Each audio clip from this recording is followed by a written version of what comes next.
way she was and her spirit, and you know, she was intertwined with her work, and I wanted to show her in her studio working. I think that was the important thing there. And you know, it always inevitably you ended up feeding birds at the end of it, so I wanted to show her outside with the birds as well. Hello, I'm Mark Dolph, curator of history at Gilcrease Museum.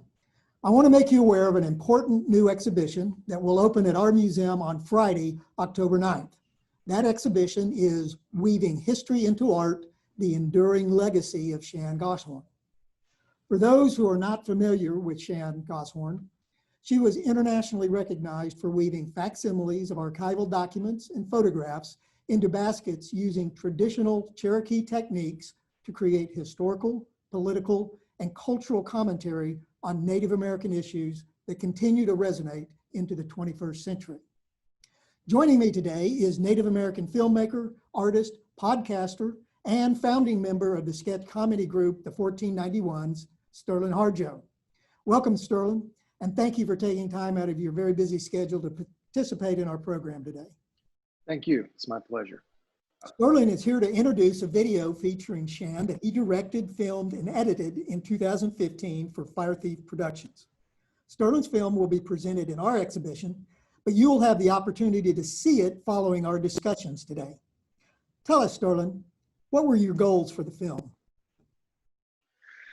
Yeah, you know, I think originally I just wanted to do a video about Shan. At the time, I was going to put it on OCO TV. When I was with FireThief Productions, I was going to put it on OCO TV.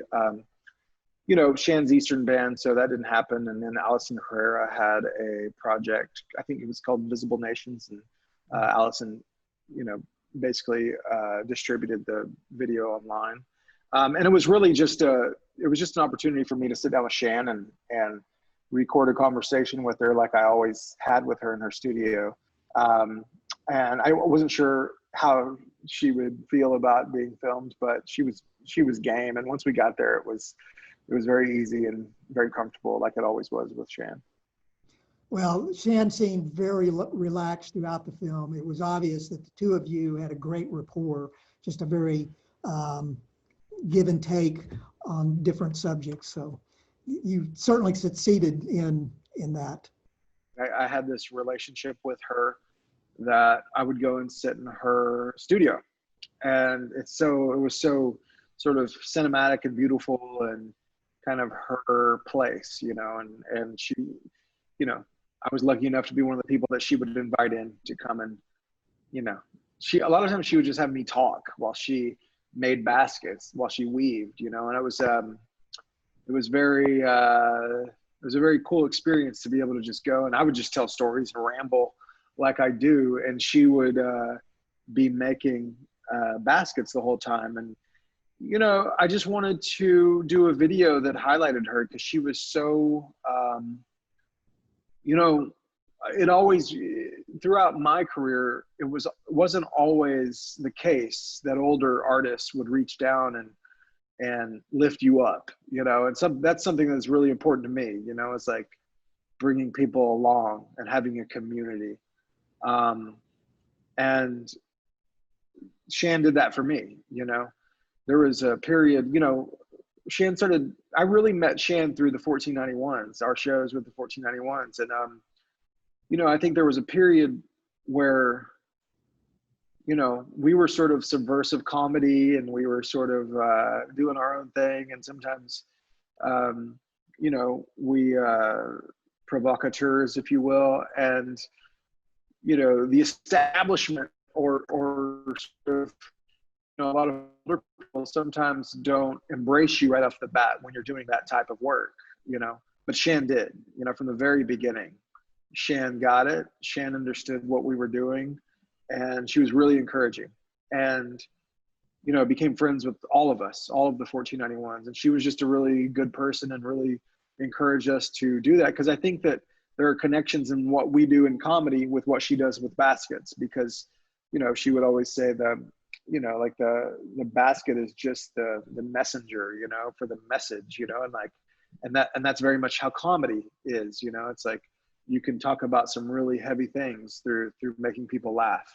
People will listen more if you're making them laugh while you're teaching them things as well.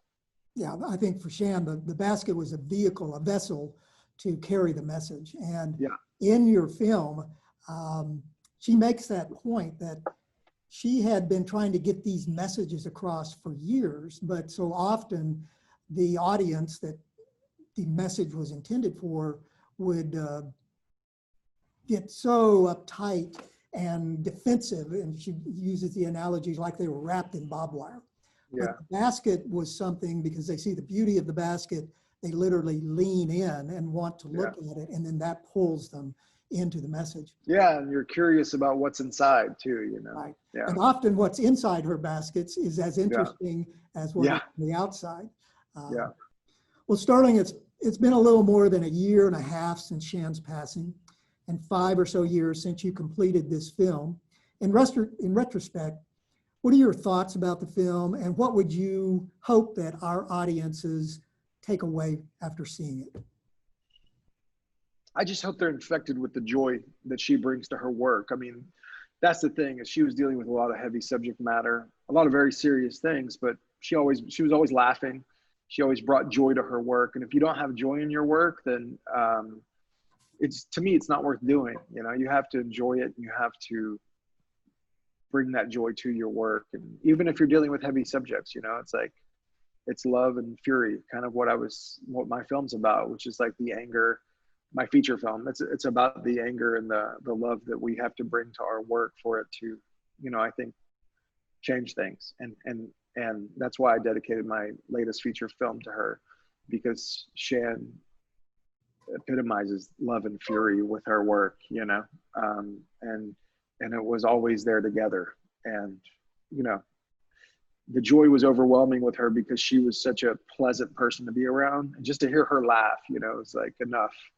And yeah, I miss her, and I think the art world misses her. Tulsa misses her. She was ours. She chose to live here. She came from North Carolina, chose to live here, and she was a really beautiful person. And I thought she'd be here a long time. I thought I could always go over there and talk to her. It was one of those people that, like, I felt like I could go to and talk to, and she got me on every level. She got me, and I didn't have to feel judged. I didn't have to feel unsafe about what I was saying to her. I just felt like she got me. I never imagined that I'd be speaking, to a crowd of people right after her funeral at the dinner. I never thought that I'd be doing any of that. I thought she'd be here for a long time. And, in a lot of ways I feel that she is, and through her work, she will be here forever. But I would love that conversation, and that's, to me, what this short film is. It is me filming a conversation that I would always have with her when I was there, and it's just me doing that with a camera,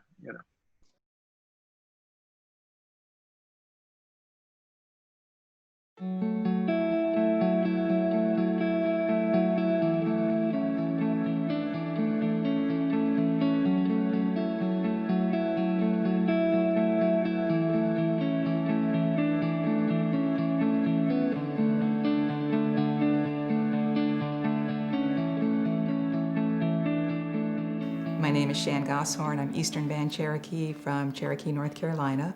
I've been living in Oklahoma since 1981. I consider myself a multimedia artist now. I don't consider myself a photographer or a painter or a basket maker. I consider myself an artist that chooses the medium that best expresses a statement.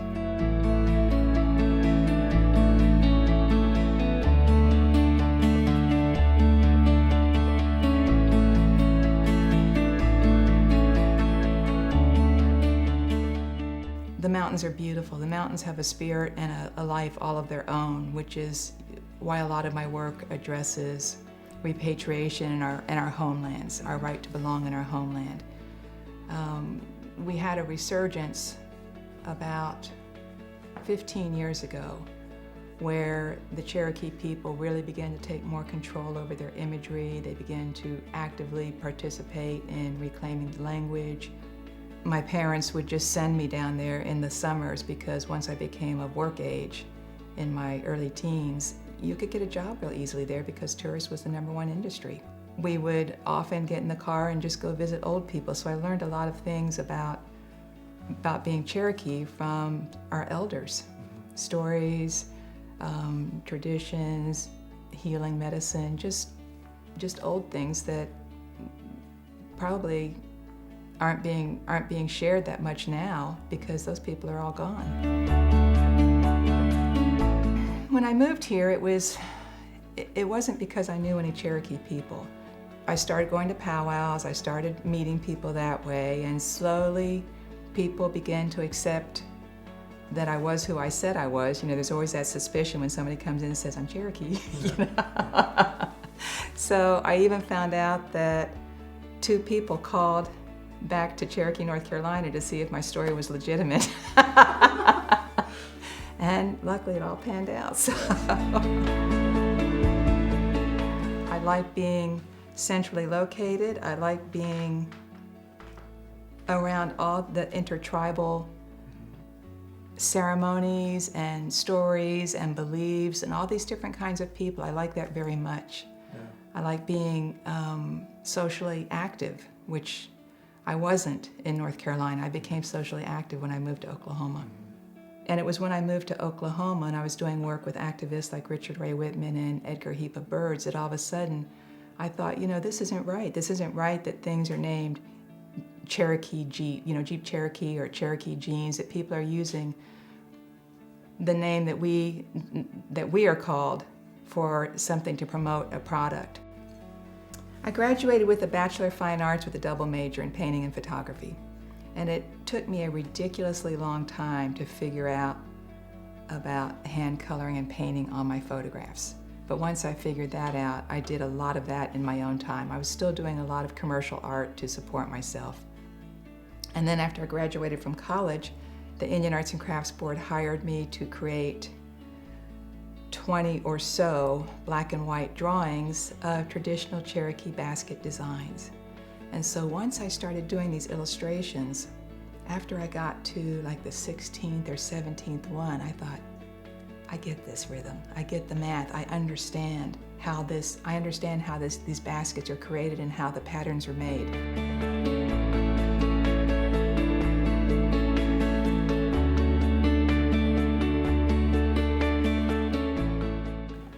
I am taking words in the form of documents or treaties or legislation. These splints are the language of the reauthorization of the Violence Against Women Act that was reauthorized by Barack Obama in 2013. And this is what is going to give tribes the right to prosecute non-Indians for certain acts of violence on tribal land, specifically sexual abuse towards Indian women. And I combine it with photographs or speeches or talks or quotes or songs, or just about anything is fair game, actually. So in this piece, I'm combining it with words by Luther Standing Bear, who is Oglala Sioux, and the words are a quote that he wrote. This is the quote: "It is the mothers, not the warriors, who create a people and guide their destiny."